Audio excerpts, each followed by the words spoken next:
Ben, where was the legend born? I can tell you exactly where the legend was born. It was born in the suburb of Canovanas outside of San Juan, Puerto Rico, in the second week of August 1995.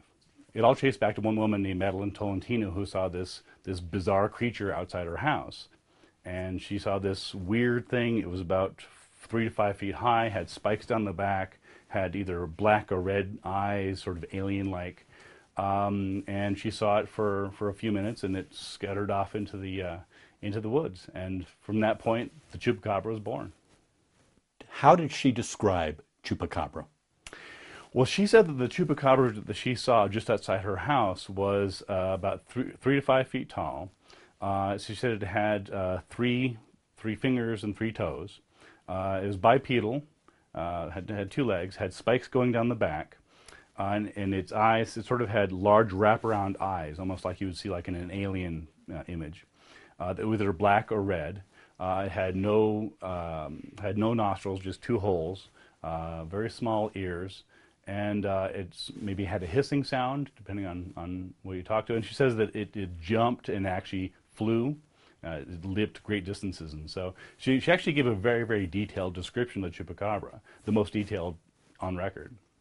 Based on your research, what did she see that night? She reported seeing a monster that she'd previously seen in a science fiction film. Which one? It's called Species. It was a film that came out in 1995. It starred Natasha Henstridge, and it had this weird alien monster that happens to look almost exactly like the Chupacabra. It has the same spikes, the same eyes, virtually everything about it is identical to what she reported. And in fact, I interviewed her, and she said that she had in fact seen that film before her sighting. So you have this movie, this Hollywood film that starred Ben Kingsley and Michael Madsen and other people. It was actually a very big hit. It spawned a bunch of sequels around the world. She saw this movie, and then a few weeks later she saw something. She reported that what she saw was the same thing in the film. What does Chupacabra look like? Well, there's 3 different versions. The original version is the one that Madeline Tolentino saw in Canovanas, Puerto Rico in 1995. And again, it's 3 feet tall, it's got spikes down the back, it's got big eyes. That version really had a very, very short shelf life. That was only seen a couple times and it disappeared. The second version is basically, they look like dogs or coyotes. They're 4-legged, they're about yay tall. They're canids. They look exactly like hairless dogs or coyotes. Most of them have been found in Texas. And there's a third category that's sort of a catch-all, sort of like anything weird, anything strange or unusual that someone thinks might be unusual is called a Chupacabra. There have been, through the years, dozens of carcasses that have been called possible Chupacabra.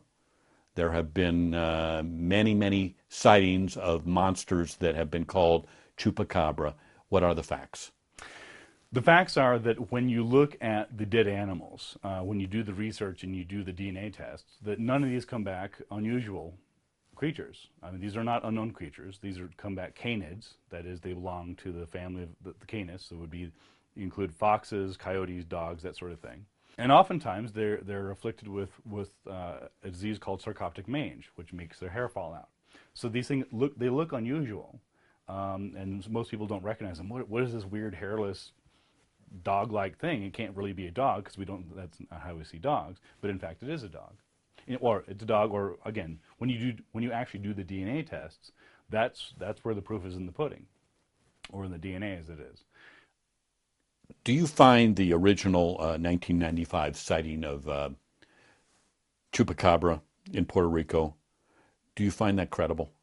No, I don't find it credible at all. I find it fascinating because it's a case of where somebody saw something in a film, in a Hollywood film, and came to believe that they saw it in real life. So having a background in psychology, I love this stuff.